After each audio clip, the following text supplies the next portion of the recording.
Damn right. Hey, everybody.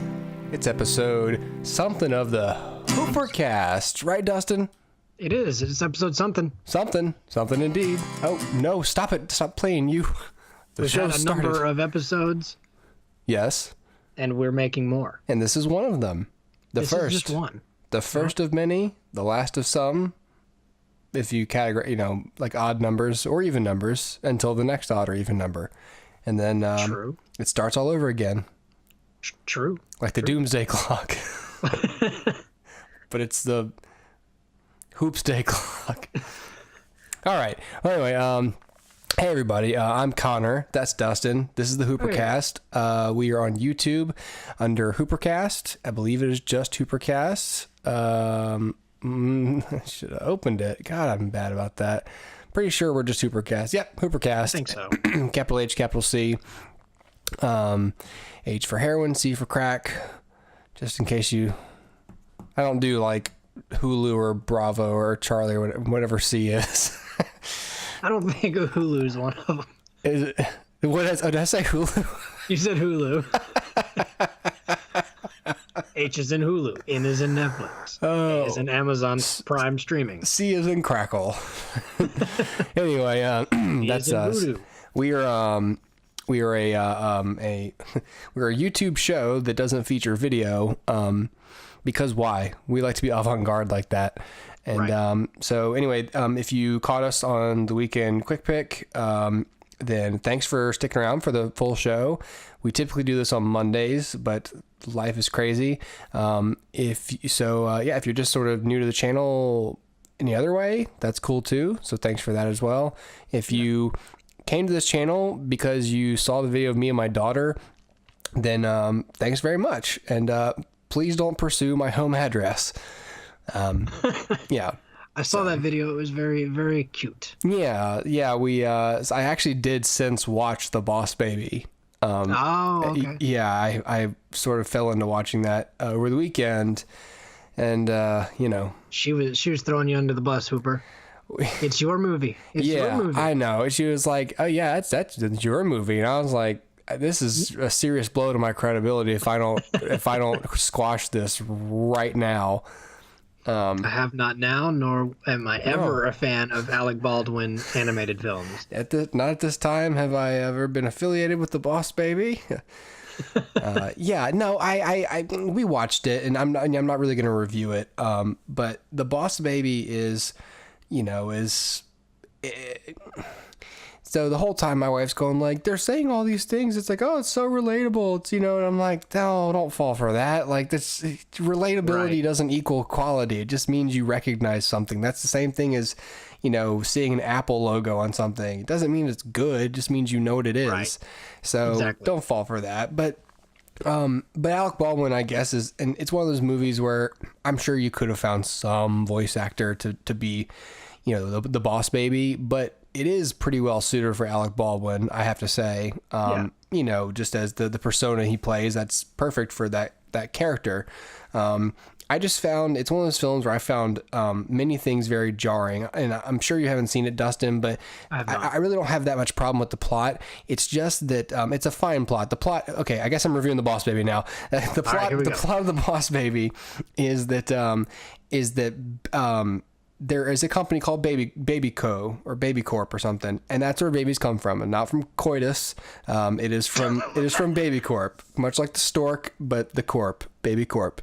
And anyway, yeah. So and then everyone who works there is a baby. They stay a baby because they drink a magic formula that helps them retain being babies, and that's how that works. And so one of these days, why would you do that? The mom is pregnant, and so they come home with the Alec Baldwin baby. And so the kid figures out at some point, this 7-year-old brother figures out that he can talk and that he's, there for, ulterior reasons. But they set up the kid sort of by explaining. So the baby's age mentally, but not physically? Yeah. Okay. And their voice boxes too. Oh, okay. Gotcha. And they're aware, at some point he makes like an overt reference to the Beatles, and it's just like, this is so weird to see a baby. This is strange. And so anyway, the mom, so they come home with Alec Baldwin and everything, and the kid has set up that, like, here's where babies, or it's essentially set up like a large visual device throughout the film is going to be the boy's imagination, how he imagines a certain scenario going down, and then like they'll every now and then cut to what's really happening. And this happens at some point where Alec Baldwin and some of his baby cronies are trying to get back a tape that the kid has of Alec Baldwin speaking as proof to his parents that this baby isn't just a baby. And there's like a big car chase in the yard on these big wheels and all this stuff. There's like real explosions happening, and they cut to it, and it's, it's not that at all. But there's a couple times within that where how else are you supposed to describe what happens? Like, he ramps off of like the treehouse at one point and launches through the air and lands in his second story bedroom. And I was like, okay, well, how did he really get up there? Right. Like, if not this strange, like, ramp, it's just like, it's fine to like sort of to set up like how he envisions this all happening, but you have to, it's a good visual gag. It just doesn't make sense. But when something like that happens, you're like, no, hold up a second. How did he get upstairs? You can't just expect me to forget that. So anyway, it's full of a couple of things like that. It's mostly relatively harmless, whatever, but it's I don't know. It's a big nothing. It's on Netflix, so there's no risk. Right. But yeah, I was not pleasantly surprised with the Boss Baby. I was pleasantly unoffended by the Boss Baby. There's a few things in it that are there's a few funny moments that it has that are more like absurdist type of things, and it's based on that imagination device that he has. And so whenever they do kind of dip into that, that's where you can tell the animators had fun playing.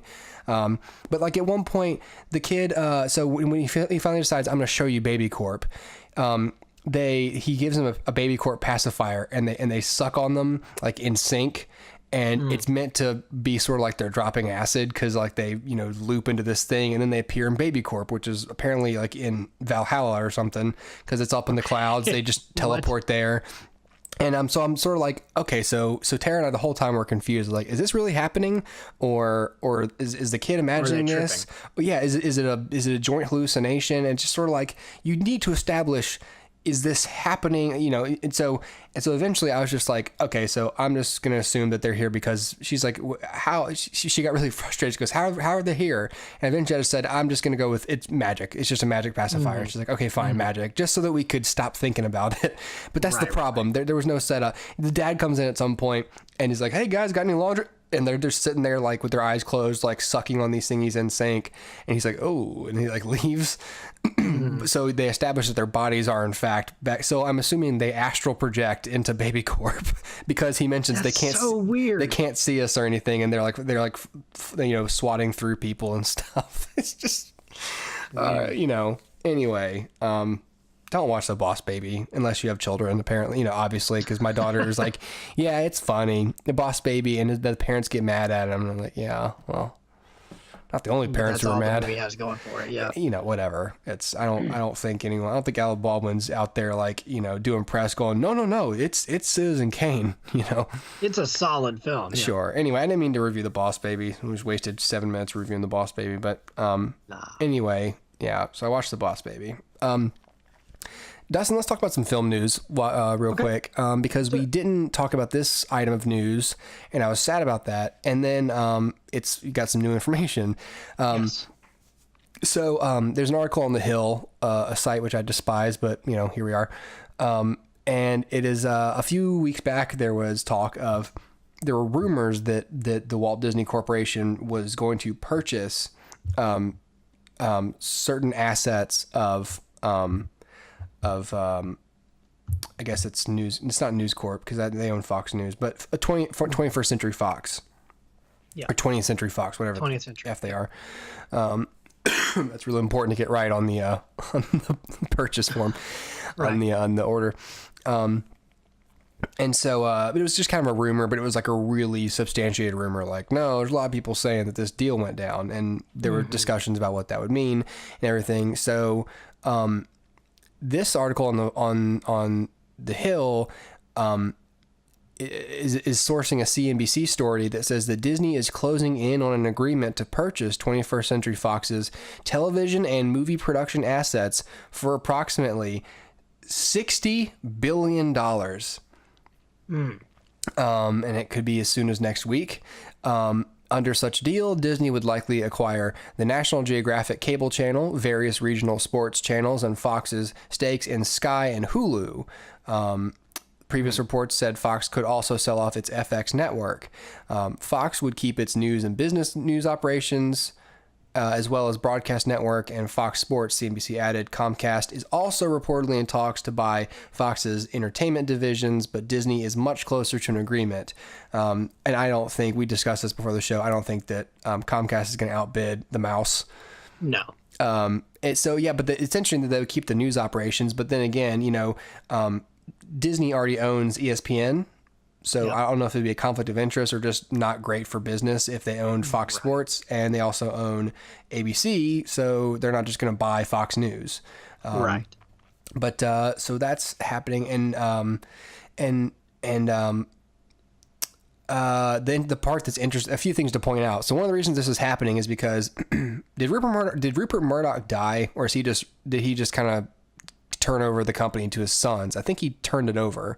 Yeah, I haven't heard. Because he's really old, and I think he essentially stepped down and was like, I'm getting really super old, so my sons are in charge of the company now.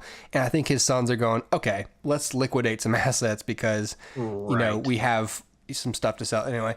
Hold on just a second. Well, yeah, I mean, I'm sure they just want to make some money too. Yeah, exactly. So, but there's also part of this for Disney.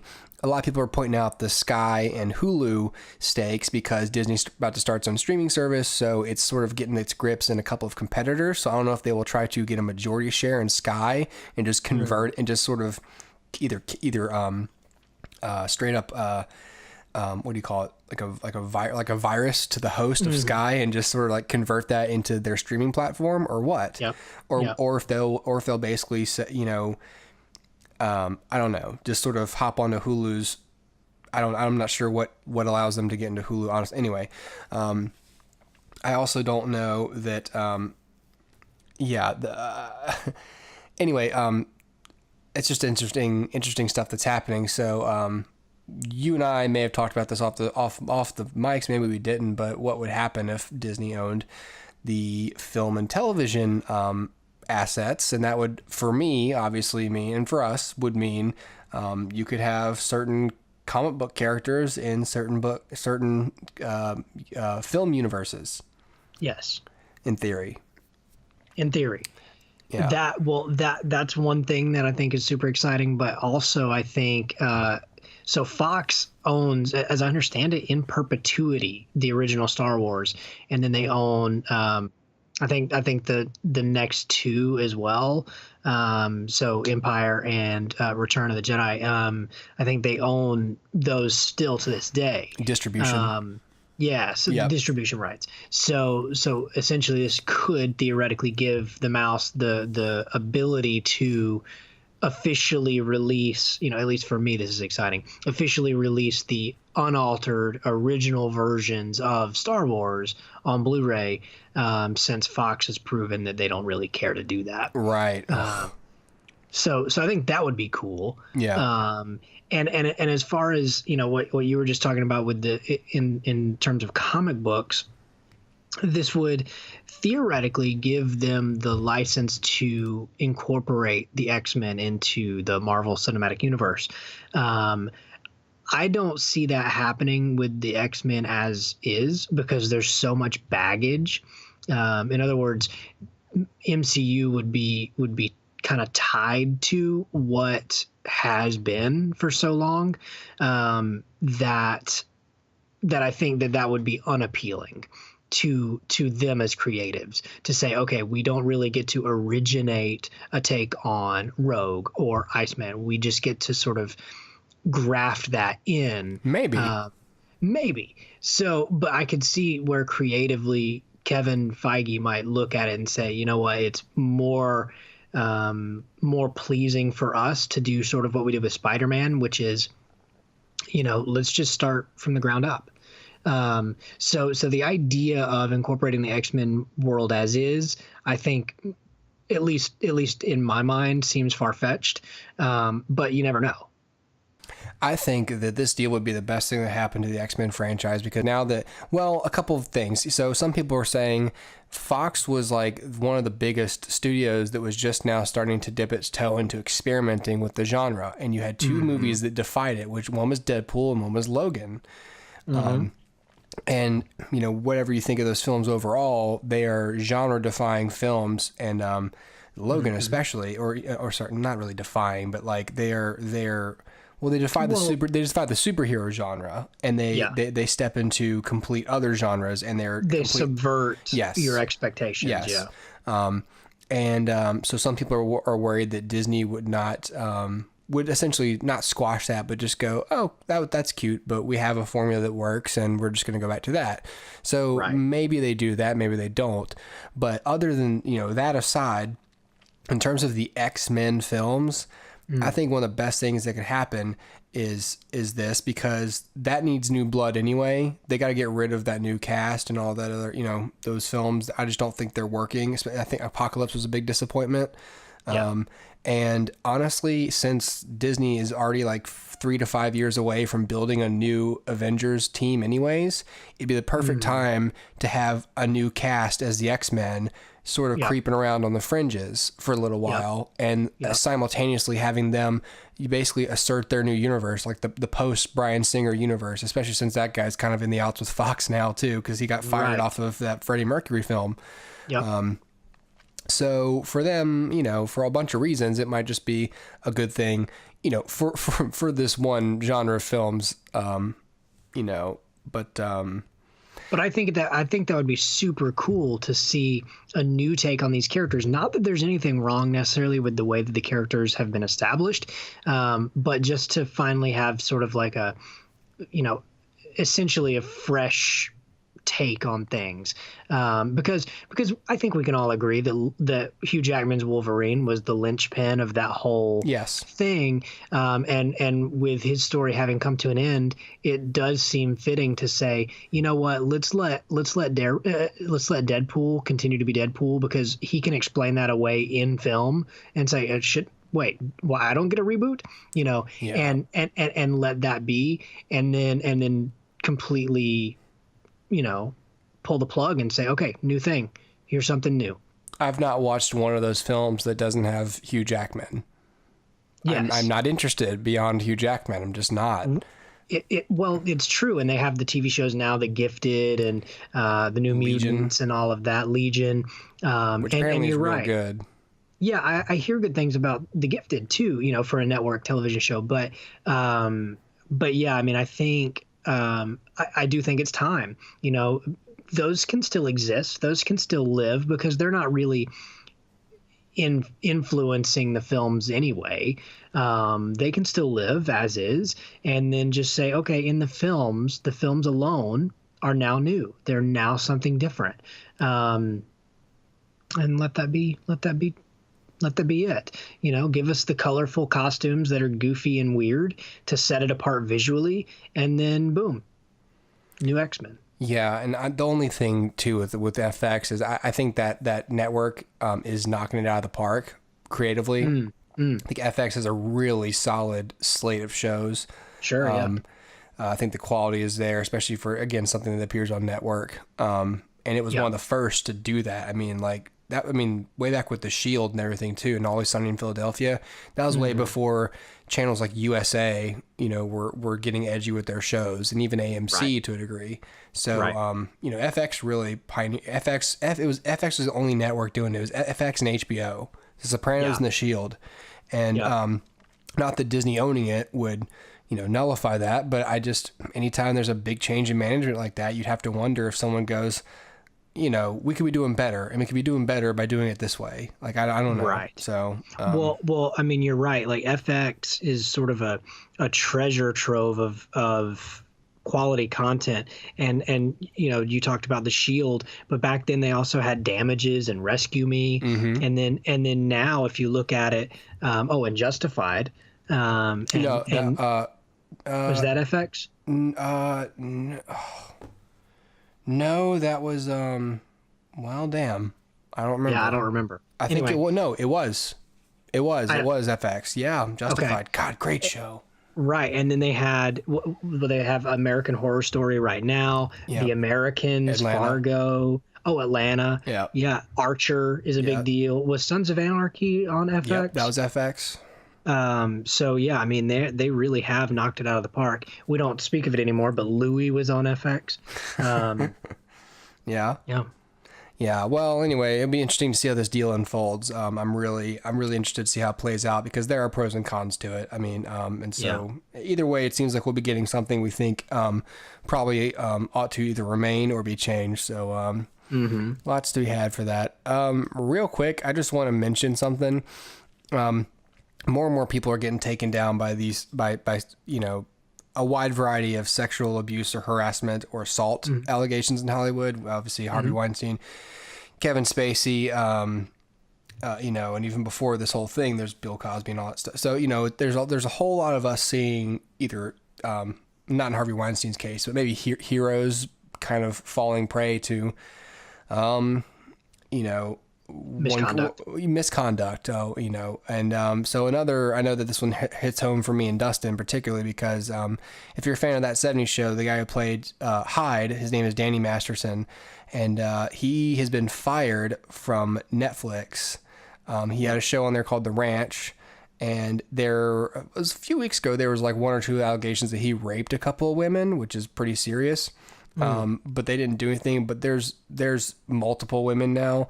And so Netflix has finally cut ties. And especially since I think that them firing Kevin Spacey, they noticed like, look, there's not gonna be a ton of blowback. Like, I know we've got a show to do, but Netflix, did a good job early on drawing a line in the sand and going like, no, like I know that this might screw up the show, but we're trying to jack up our prices and we're trying to increase our stock, RPO. Like there's no way we're going to be the service that, especially with Disney coming out in a few years, like, the Mickey Mouse versus the rape apologists. Like they're not going to. Right. So, they fired Danny Masterson. And this stuff is, this is some pretty bad stuff. I think there was some stuff in here about how like, him being,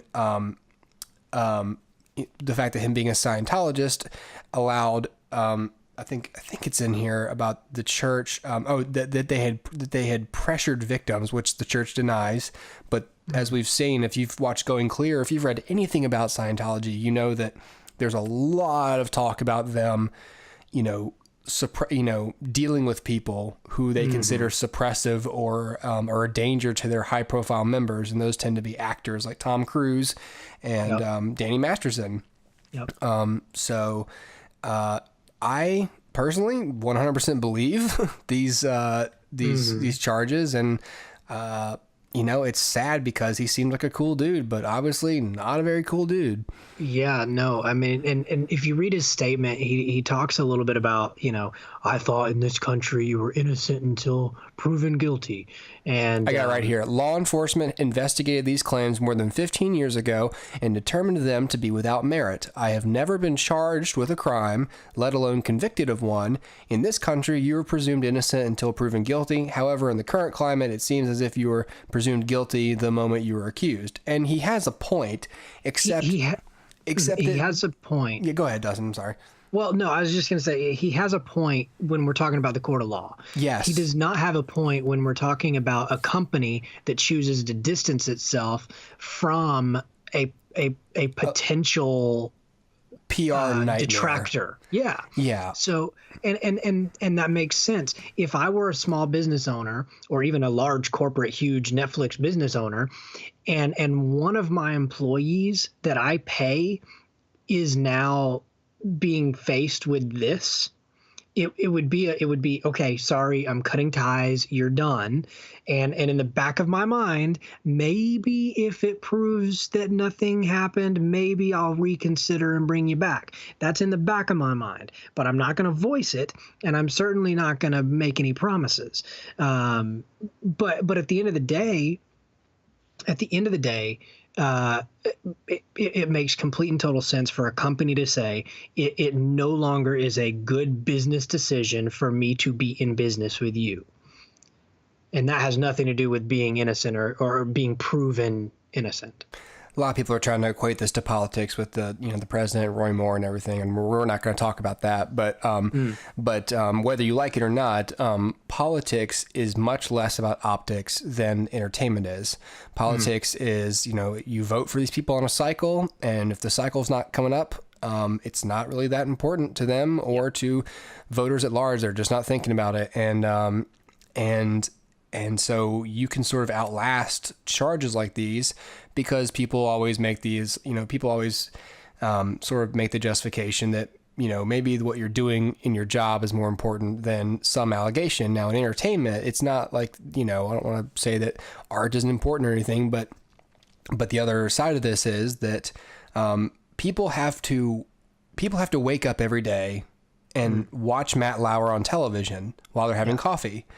And if he's accused by multiple women of, giving them sex toys and locking them in his office and, bunch of weird stuff, and you walk around naked, at the Olympics, then people are going to turn off the Today Show. So it's really, and if you're in the business, you understand, like, it's real simple math. Like, look, dude, like, it really doesn't matter if you're innocent or not. I'm sorry, but like, but our numbers are going to drop, and we have a bottom line, we have advertisers, all this stuff. Like, I'm sorry.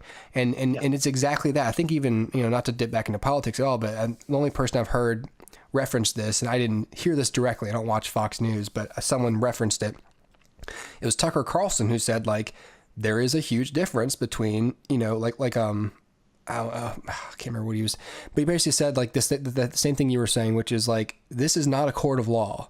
They're not deciding guilt or innocence, and criminal consequences. They're saying, I'm sorry, but this looks bad. And unfortunately, a lot of that business is about public perception, and the public will tolerate many things. But this is not one of them. No. And nor should they tolerate this. No. And at the end of the day, this would always go back to, because you can talk all day long about whether or not, art is important enough to overlook, misconduct or whatever. But at the end of the day, what you're providing is a service to people. You are providing a product. And if the product is jeopardized by your involvement, then it no longer makes sense to involve the people who are jeopardizing the product. Yeah. And so, and you can say all day long, oh, well, they should have, given Kevin Spacey the time to finish House of Cards or whatever, wrap it up well for his character. No, because at the end of the day, no one's going to watch the show. Just like if I found out that the dude at Chick-fil-A didn't wash his hands, I'm not buying waffle potato fries. It's dirty. You see what I'm saying? Like, so it only makes sense for the manager at that Chick-fil-A to say, no, you're fired. You don't wash your hands. and so likewise, it only makes sense for Netflix to say, sorry, you're unclean. You're not providing a proper product anymore up to the standard that we have set. So no. And like you said, it's all about optics. Eyes will be drawn away from the screen when Kevin Spacey is on it. And there is another side of this that I mean, again, Danny Masterson has a point in general, not maybe not specific to his situation, but to the principle of all this, which is essentially like, what's to stop people who are completely full of it from accusing someone of something just because, hey, you know what, I really don't like Mr. Robot, so I'm going to accuse that guy of raping me, and I'm going to get some other people to accuse him. But it's just like, the biggest thing is it's all about the credibility of the allegations. Are there stories lining up? Are they, whatever? And it's like, the first instinct should not be those people are lying. And I know that we've sort of been conditioned to think that, and sometimes people are lying, but the first thing you ought to do is go, oh, it's horrible, and then read about it. And then go, oh, wait a second, that's not really lining up, and make your own decisions. But anyway, just another casualty of sexual abuse in Hollywood, which again, I'll say with a little bit, I'm not trying to rub it in anyone's faces, but, I mean, there's a big argument to be made about, I'm not saying the industry ever, endorsed treating women like that, but there was a thing called the 60s where standards sort of got blurred a little bit. This didn't happen as much. in the past, but it's not really anyone's fault. Really, the fault of it is, well, there's a lot of it, but if you tell if you tell people that their currency, that their bodies are currency, and if you tell men that they can get away with many things, then men, they're gonna do stuff, and it's unfortunate. I'm not trying to. I really got to round about this sentence. I'm not trying to excuse any of this. This is horrible behavior, and it's not behavior that I or any civilized person would ever endorse. No, it's unfortunate that systematically it was allowed, whether it was the brass at Fox or NBC who knew about it, or it was other studio executives or other actors, whoever. Whoever basically knew about us and didn't do anything, or had a direct hand in squashing credible victims, is a piece of shit. Yep. you know, so anyway, so if Danny Masterson's guilty, which I'm like, as again I said, I believe he is, then I've got no sympathy for him, and he should lose a lot more than the Netflix gig. Yep. So anyway, sorry, Hyde. Sorry, Hyde. Yeah. Anyway, sorry, I didn't mean to talk so much about these issues, Dustin. Gotta play a little bit of catch up here, but it's all good. I'm all set. Let's talk some movies. Okay. We mentioned in our quick pick, would have been, I did the quick pick myself last week. But in the one before that and that last one, we both said that people should check out Wind River on Redbox, and I have not seen it, but now you have, and I'd like to hear about it because it's just such a great group of people making this film. Yeah, so Wind River, written, directed by Taylor Sheridan, starring Jeremy Renner, Elizabeth Olsen. The theater that I manage had the opportunity to screen this film for the guilds in our area. We had Jeremy and Elizabeth come to do a Q&A, which was really sweetly moderated by Chris Evans, who is probably the best moderator I've ever heard. Like, dude's a natural. He seems like a really sweet guy. Yeah, man. He was like just doting on the film the whole time. And you can always tell when a moderator's pulling focus to himself. And he never once did that. It was all about the other two and just, making it a special night for the two of them, which was great. And then the film itself was introduced by Robert Downey Jr. It was a packed house, and Robert, spoke and really praised the film as well. We might should have talked beforehand. I did not get a chance to see the ending of the film, so I'm going to withhold my review. All right. But from what I did see, I would highly recommend you go out and watch this film. It is incredibly beautiful, and the conditions in which it was shot is staggering. To think about, they were talking about being out in the snow, up to their waist, and having to essentially go out far enough that there's nothing in the shot, because this is almost like a Western, right? So you're just mountains and trees and plains and vistas. And yeah, vistas, just all these beautiful vistas, and going out far enough that you're away from everything. There's no trailers, there's no anything. So if you had to use the restroom, Elizabeth Olsen was talking about anytime any of the actors had to use the restroom, it was a snowmobile ride back to base camp. But you wouldn't do that because that would delay filming for an hour. And so it just, it's one of those filming conditions that I feel like people always talk about, with The Revenant or whatever, where it's oh, but it was so hard to make. Oh, and this is one of those things. But I'm a big Taylor Sheridan fan. love Hell or High Water, love Sicario, both great films. If you have not seen them, go check them out now.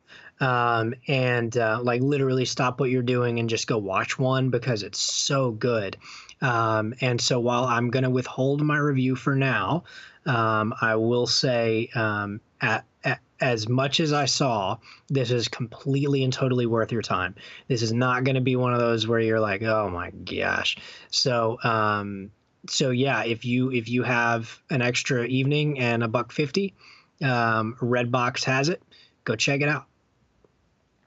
Dude, I'm definitely gonna check it out. I'm excited for this film. I love Jeremy Renner. I love how I think he's got a lot of underplayed charisma as an actor. He's very I think so too. He's just very watchable. He's very relatable, and he's one of those people that no matter what character he plays, like somehow I feel like I can understand that dude. He seems like a total everyman. Like each and every character that he plays is a fully realized character because it feels like you know them in real life. It feels like a dude doing that's one of the biggest reasons, the biggest things that Age of Ultron did for Hawkeye was, Joss gave this guy a life. Yeah. And a little bit more of a personality and approach to his work. He even says like, I'm not here because it's my job. Yeah, which at the time is like, oh, you're not here to save all these people, but it's like he's like, well, I'm a spy, right. This is my and he chose the job for a reason, right? Yeah. But Jeremy Renner, I mean, that guy, and I partly because I saw this in a commercial, so I knew about the musician part, but I also knew the other things about him. Jeremy Renner, when he came out to L.A., he spent like 10 years flipping houses with a friend. That's how he made a living, and he still does it, I think. He flips houses. He's a full-time actor. He's in a band. And he presumably drinks this whiskey that he was talking about in the commercial too. But anyway, so cheers. But he, whether it's through those things or just how he carries himself on screen, he always comes off, like you said, a fully realized character, that is instantly relatable. And so for that reason, I'll watch that guy in anything. He's one of those people. I love seeing that guy in films. One of the biggest reasons I watched American Hustle is for Jeremy Renner. I didn't really care for, the film overall or for Jennifer Lawrence, but Jeremy Renner is great. I love that guy. Yeah. I mean, I go all the way back to Hurt Locker. It was the first thing I saw him in. Hurt Locker is still a classic to me. Absolutely. Well, cool. Yeah, definitely check out Wind River, you guys. If you want to spend less than $1.50, as I talked about in the quick pick, I essentially gave a mini review for this already. But Dustin, so on Netflix, there's a documentary called Jim and Andy: The Great Beyond, and it's a Netflix doc. It's not just on Netflix. It is produced by them, and so this is behind the scenes footage. Largely, the B-roll is behind the scenes footage. Of the making of the film Man on the Moon, which was a 1999 or 2000 film, starring Jim Carrey, where he played Andy Kaufman, who was the first guy to sort of pioneer the, well, there's never a second guy to pioneer something. He was the pioneer of the concept of like, I don't know what else to call it except like a long con joke, where he essentially he would carry on like a bit for months and years. And have you ever seen Man on the Moon? I have. Okay. I see. And it by itself is a fine. It's just fine of a film. Mostly because, especially if you're not familiar with Andy Kaufman at all, and you're like, oh my God, this dude really did all this.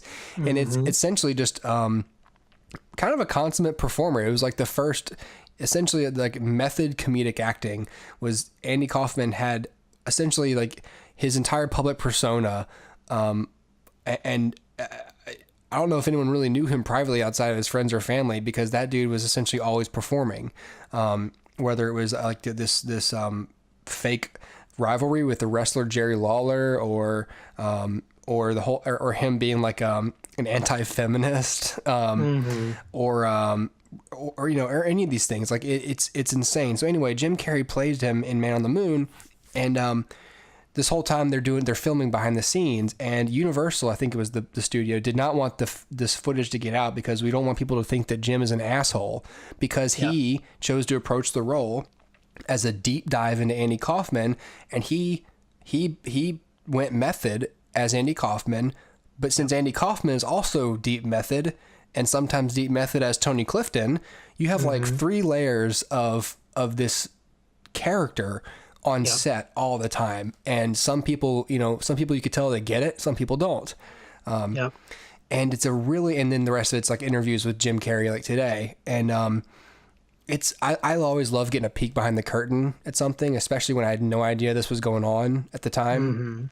I just thought it was another film that Jim Carrey did, and I thought that was one of the whole, like, oh, he's doing serious movies now, like that, because that was like a big, that might have been his first main foray into like more serious films, maybe with the exception of The Truman Show. Anyway, you see on the set, like, Milos Forman has to put up with him, and he even says, like, I've never had an actor, he says, essentially someone goes, Milos told me earlier, he's never had to bow to an act, like to essentially to grovel for an actor like he did for Jim Carrey. But Milos knew enough to refer to him as Andy and Tony and all this stuff. Like, but Milos Forman is like bending over backwards to accommodate him, and you almost feel bad for the guy. And it really makes you think, what's the line between art and the job of acting? And that's definitely a discussion, because Dustin, you and I think would go, obviously it's one of those industries where, so since it is art, there's so many different ways to achieve art. Some people have to paint naked. Some people have to paint stone. Some people paint with their poop, and it's not really, doesn't sound great, but that's what it takes for them. That's their process. It's pooping process. So for some actors, it's behaving like this, but where's the line? Like he's the real Jerry Lawler's on set playing himself for Man on the Moon. So what do you think Jim Carrey's doing? He's not being polite to him. He's messing with him the whole time. He spit on him at one point. Like he's throwing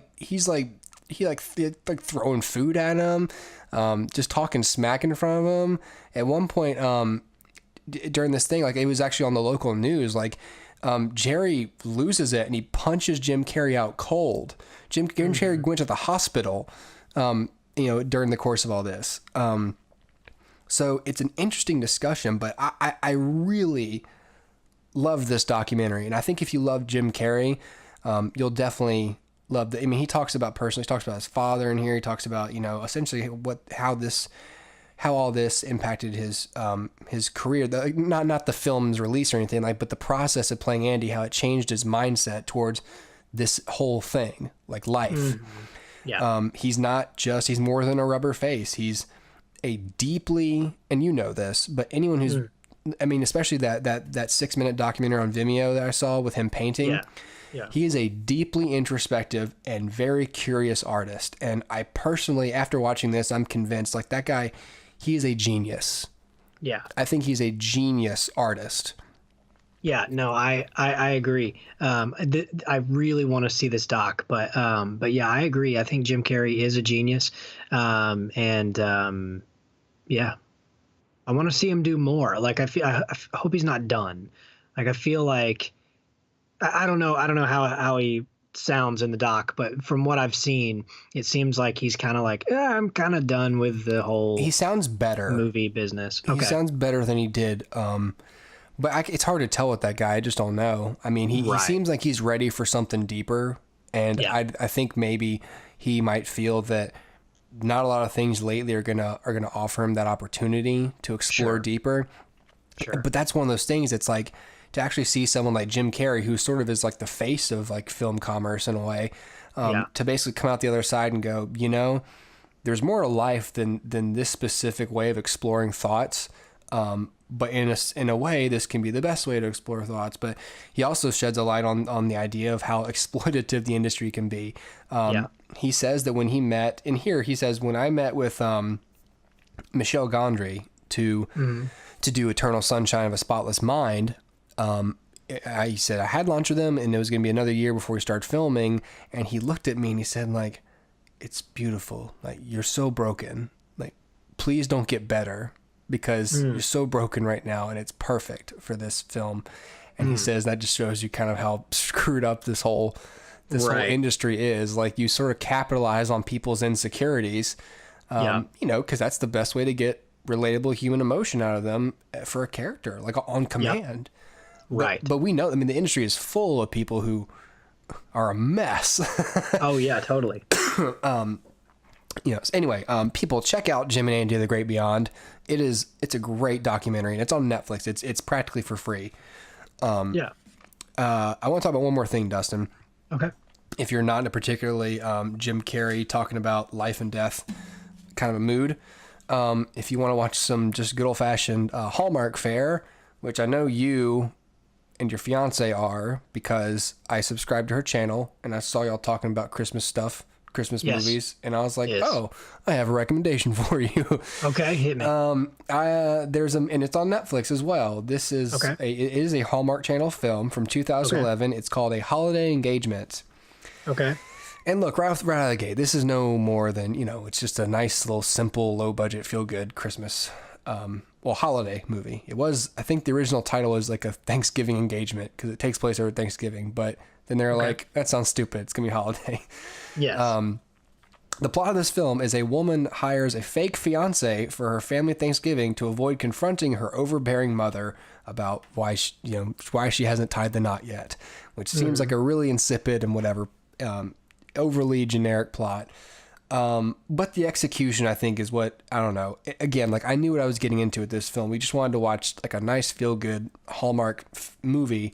But yeah, the girl, I didn't write down all the actors' names, but the woman is a newspaper reporter. She's engaged to this, like, you know, big wig businessy guy, workaholic type of dude, doesn't really notice her, not like innocently, like, oh yeah, he's just really into his job, into his promotion, and that's kind of his thing. So they break up, and then you know, she's already supposed to go up to Thanksgiving, so she basically puts out an ad she wins a radio contest, gets a couple tickets to Mexico, and goes, oh, I can use these to get someone to pay someone to be my fake fiance. Anyway, there's this actor that she'd run to early in the film who is like, hey, and obviously you can tell from the first moment, it's like, oh, he's a genuine guy and they're gonna be perfect for each other. And there's never the vibe that they're super different, so there's never, you don't waste the time of like, oh, they're different but they end up loving each other. It's always like right off the bat, it's like, oh, he seems cool. But she's very much focused on just sort of getting through the weekend. But it seems more like she doesn't want to pursue this with him because he's got this girlfriend that he's, you know, trying to get back together with, which is never going to happen type of deal. Anyway, I'm really over explaining their motivations, but I don't know. I mean, the dude's name is Jordan Bridges, and he is the son of Beau Bridges and the nephew of Jeff Bridges. Sweet. And he looks like none of them. Really? You know, he anyway, you know, I don't know, maybe. I'm sure to some degree he does.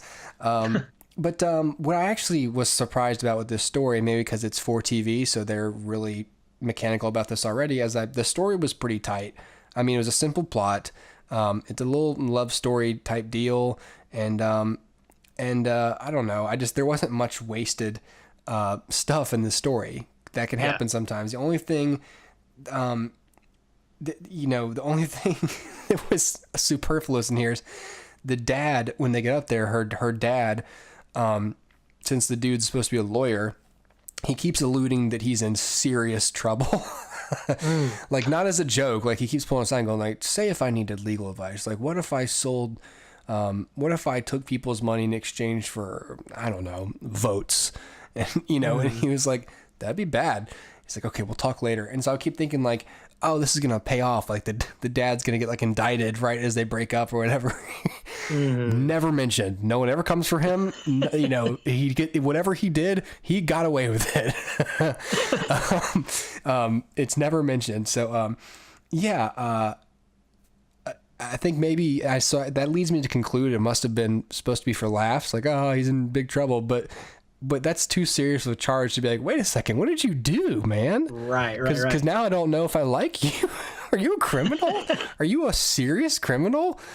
Are you a murderer? Yeah, but it seems like I can't remember if they said the dad was like some sort of like councilman or something, or local politician. I don't know, but he was in like serious fraudulent trouble.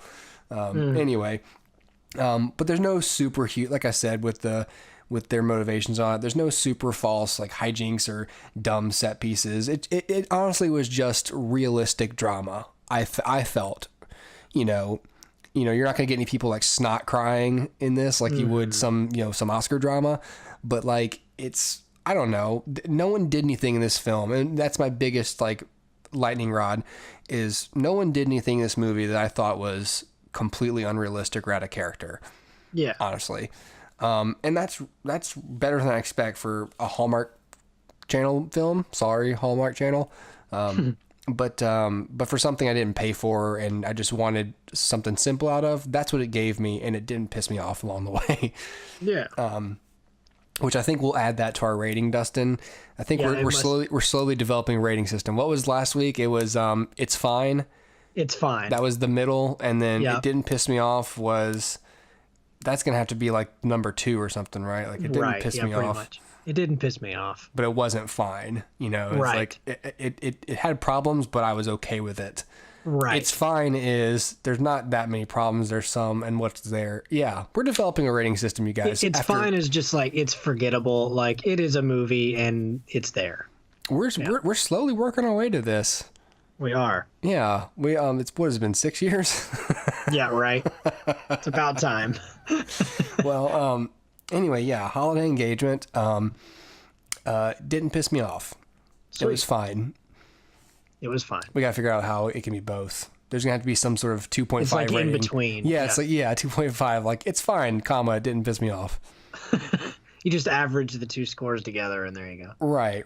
And then we got to come up with some, like, 4s and 4.5s, like what Jim and Andy would be, Yes. Yeah, anyway. Do you want to just sign off with that one? We can talk it. Do you want? There's nothing really else to speak about, I guess, except for quick pick stuff. So. Well, I have Last Flag Flying, but we could probably save that for next time. Wait, no, that's the one you told me. Oh my God, I for some reason, my brain replaced Last Flag Flying with Wind River. Yeah, no, it's all good. No, let's talk about that. Seriously, I wanted to hear about that. I for some reason combined them in my head. Ah, gotcha. For no reason. So, yeah. Well, no, so I don't have a whole lot to say about this anyway. Sure. So it kind of works out well. So, for those of you that don't know, Last Flag Flying is still in theaters as of this taping, although it may be like in select theaters at this point. But I wanted to hit it before it left so that you guys had a chance to see it if you wanted to. Last Flag Flying is directed and written by Richard Linklater. So if you don't know who Richard Linklater is, didn't know that. You should. Great filmmaker. So you may know him from Boyhood. You may know him from Dazed and Confused. You may know him from School of Rock. Something like that. Or people like me, maybe Waking Life or A Scanner Darkly. Right. Or any of the Sunset. What is that? Before Sunset. Before Sunset. Yeah, that trilogy. Mid-Sunset.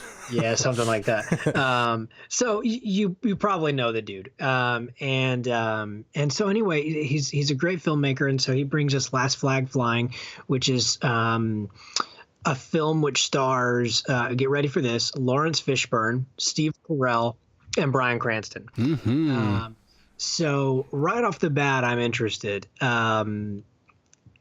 Essentially, the three of them play Vietnam War vets who get together to bury Steve Carell's son. Steve Carell's son is in the Iraq War and has passed away. So Steve goes to find the two of them and says, you guys are my buddies from war. I want you to be there as I bury my son. each of these characters plays a very specific role. So Steve Carell represents sort of the melancholy of the whole thing. He represents the drama. Bryan Cranston is the comedic relief, and Lawrence Fishburne is sort of the fuel to everything, in that he incites both of the other characters, but really he's the conflict. So you have a character like Steve Carell who, yes, he's initiating this, but really Bryan Cranston takes charge, and really Bryan Cranston is our point of view character. And it's his conflict with Lawrence Fishburne that really kind of gives the film its conflict. So essentially, the three of them head out. They go to collect his son's body, and they find that there may be some circumstances around the death of his son that the United States Army or his Air Force, I can't remember, maybe it's the Marines. I don't know. I thought it was Army, but I don't know why. I was thinking Army, and then I'd second guess myself. Okay, I don't remember. Anyway, but they there may be some circumstances that are a little shaky. My father-in-law would argue that since he's deceased, he's not a Marine. Well, there you go. So check that off your list. There you go. But yeah, no. So there are some weird circumstances around it. The United States Army may not be telling them the truth. So Steve Carell's character kind of begins to distrust and wants to bury his son, not in Arlington, but in his hometown. So the whole rest of the film kind of becomes the story of getting his son's body to its proper burial place. Meanwhile, the three of them reminisce. They talk about things they regret from the war, including one mistake that still haunts each and every one of them to this day. And they kind of rekindle this relationship that they have let fizzle out. It is a really good movie. I couldn't help but be disappointed by it, and I think that's for a few reasons. One, Richard Linklater, I do like Linklater a lot, and I think he's really funny. I knew this film was going to be handling some heavy material, but I really hoped that it was funnier than it was. Steve Carell gets maybe one scene where he gets to be funny, which is fine because that's not what he's there to do. But there's still a part of me that says, like, man, but you had them all in one movie, you know? I wish there was just a little more improvisation or a little more fun between the two of them. And I'd love to see the bloopers because I'm sure they had a great time filming it. But yeah, so they. I couldn't help but be a little bit disappointed. But I think the main reason I was disappointed was actually the storytelling. Like I said, Steve Carell is sort of the dramatic weight of the whole thing. So there, towards the beginning of the film, the first act, there's this scene, and so it's not spoilers, but there's this scene where they go to collect Steve Carell's son's dead body, and they go into this thing. They see all of these families lined up, and they're all grieving at caskets, and then there's one on the end that Steve Carell, that's my son's, he's going to go to it. He goes over there, sort of there's an angel and a devil on his shoulder in the form of Bryan Cranston and Lawrence Fishburne, who, are sort of giving him advice about whether or not he needs to open the casket and see his son's body, even though they're telling him, you don't want to see the face. I mean, it's disfigured. You don't want to see it. And so he goes over and he says, no, I need to see it. So he opens up the casket. And this is a moment that should be one of those gut-wrenching moments where Steve, can hardly stand. He's just torn apart because here's a mangled body that belongs to his son, and instead the film shows us Bryan Cranston watching that happen. So instead of us being there with Steve, we're removed from it. And we're with Bryan. Now, in a comedy, this would be fine. But again, I just said, this is a drama. So the problem is, by removing us from the drama, we're removed from the drama. And we're not allowed to, at least for me watching, I was not allowed to deep dive into the grief. I was not allowed to deep dive into the sorrow, so that when the comedic element rolled back in with Bryan Cranston, it was a lift up. But instead, I was with Bryan Cranston watching this sad thing happen and immediately hearing quips and jokes. And then it removed that. So the problem is, it's a drama that told the story through the point of view of the comedic relief. And it didn't quite make sense to do it that way. It was almost like it was confused whether it was a drama or whether it was a comedy. That could have been intentional. I'm sure, Richard Linklater's a smart enough writer that he knows what he was doing. But at least for me, it kept me at arm's length from the film. There are some inaccuracies in the film in regards to the religious element. So Lawrence Fishburne plays a preacher, and so there are things that bother me just in its depiction of the religious element, but kind of like Mr. Echo in Lost, where he's saying like every single thing that guy said, like in the like even not even like within the guise of a priest, like in Nigeria, but like on the island where he's like, yes, I'm a priest, and he's like baptizing the kid, and it's like, you're not really baptizing him, right? Like, you're not really a priest. Right, exactly. And it's the same thing here. So like Lawrence Fishburne, just to give you an example, Lawrence Fishburne plays a Baptist pastor, but he's wearing the priest collar throughout the film, and that becomes a thing. And I'm like, but Baptists don't wear that. Like that's not a Baptist thing. It's like that's like a Protestant and Catholic thing, isn't it? Yeah. And so like I was like, well, I mean, I've met a lot of Baptists. I grew up in the South. I surely would know, but I Googled it anyway, and it's like no results. I'm like, yeah, like that's simple. Is it a Protestant thing too? It is, but it's, the more traditional side of Protestant, where it's like halfway Catholic, if that makes sense. So sort of like Protestantism.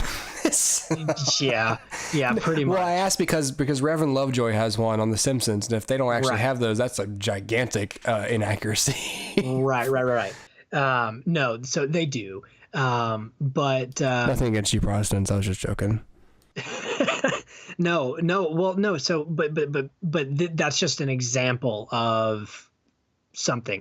Now, the other thing is, writing dialogue for a preacher is always tricky, because you're like, well, I don't want him to come across as like overly preachy, and I don't want him to come across as like not preachy enough. So it's a very delicate balance to strike. They didn't quite hit it here. But, those are personal gripes, but it doesn't stop the film from being good. What stops the film from being good is that I don't feel the weight of the drama, and I get tired of the comedy because this isn't a comedy. And then in those scenes, because there are scenes where it's like, boom, this is a comedy scene. It's like, yeah, but why? Why is it suddenly a comedy scene? There's a specific scene that literally had the entire theater in stitches, because it's so funny. It's the one scene that Steve Carell was allowed to play around in, and it's hilarious, but it does not belong in this movie. And if it belonged in this movie, it would only be because every other scene was also funny. But it's not. And so, these are problems, that for me, hindered the enjoyment of the film. Now, I would not call this a bad movie. It is well made. It is well shot. It is fun to watch for the most part. What I would say is that it is a film that, while well made, has problems, and specifically it has genre and tone problems. And that's a big one. And that's a big one. I know there are people who can get over that, who can in their mind reconcile, like, life is funny, but it's also dramatic, and so if movies are both, it's fine. And I know where you're coming from, but for me, I need to know, like, in this scene where something sad is happening, do I need to get invested, or am I about to be ripped back out by a joke? That's kind of something that, I mean, to a lesser extent, people complained about with Guardians of the Galaxy 2 was that, and Marvel in general, sometimes it's like, or maybe Guardians specifically, I'll stick with that, like how you'd have a moment and you'd be like, oh, that's big, and then like all of a sudden they'd undercut it with a joke, and it's like, is this like, okay, so is he making like a heroic proclamation, or is Rocket about to deflate him? So right. you for some people, you don't end up latching on to the drama because you go, what's the point? It's about to be, the punchline's coming. Well, and it's similar here, except the drama is so drama. Mm-hmm. Whereas with Guardians, even the drama there is kind of, bubblegummy. Mm-hmm. So it feels like, in other words, Guardians is not going to win any Oscars for its dramatic performances. Right. This could have been a moment for Steve Carell to be, really recognized for something here. Yeah. But it's not, because we don't see it from his perspective. And for the character who incites this whole thing, for him not to be our point of view character is weird, because he is until he's not. And so again, it's just sort of rife with problems, tonally, in terms of genre, and in terms of, who is our protagonist, who is our POV character, because I always look for a POV character. It would be like you have Harry, Ron, and Hermione, and Harry is like, guys, we have to go do this thing. And then the whole thing is through Ron's eyes. Well, but then you wouldn't latch on to Harry, right? If Harry says, we got to go find the Horcruxes, and instead you're watching Ron watch Harry find the Horcruxes, it removes you from that feeling of adventure, and it removes you from that feeling that Harry has of impending doom all the time, because you're seeing it once removed. And that's the problem. Yes, I did just compare this to Harry Potter, but whatever. Yeah. So all in all, would I recommend this film? Yes. As a matinee, I would. I think this is a good film to see with an audience. However, at this point in time, you're probably not going to see it with an audience. You're going to see it in an empty theater. And if you see it in an empty theater, you might as well just see it at Redbox. So it's really up to you, but I would say it's worth seeing with an audience if you can, but if you want to wait, there's nothing wrong with that either. So yeah, I mean, it's definitely worth it on the strength of its three leads. But this is not going to be anybody's favorite Richard Linklater film. Well, yeah, I'll probably check it out, but yeah, like you said, probably just wait till Redbox. At least for me. Yeah. Well, we'll have that quick pick for you guys later on in the week, probably around Thursday or Friday. Have that up on YouTube. Have a link going out. So if you want a shorter version of this analysis, but if you want to hear our thoughts on what's coming up this weekend, it's gonna be in theaters or in Redbox or Netflix, then stay tuned to this channel for that. But yeah, that's going to be it for this week. So thanks for joining us. And you can tweet us at HooperCast or at Dustin Weldon on Twitter, or you can email us at hoopercast@gmail.com. But definitely subscribe to the channel, because that would be nice. It would just be so good if you did that. Yep. But yeah, anyway, well, thanks guys. And yeah, come back next time. But definitely for the quick pick. Yes. See ya. Bye.